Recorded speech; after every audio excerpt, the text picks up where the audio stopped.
Hebreo 4:12-14.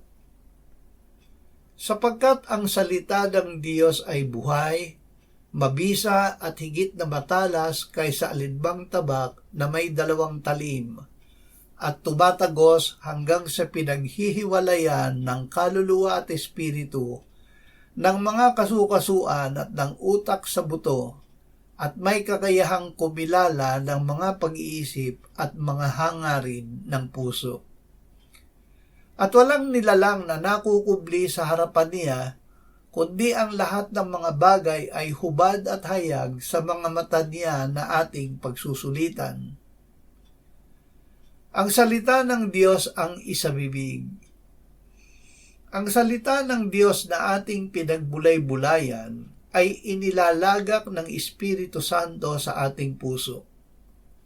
Kalakip nito ang buhay ng Diyos. Sinabi ng Panginoong Hesus, ang Espiritu ang nagbibigay buhay, ang laman ay walang anumang pakinabang.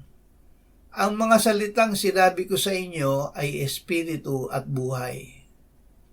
Kung tayo ay mananalangin gamit ang salita ni Hesus, ito ay inihahatid ng Panginoong Hesus sa Ama.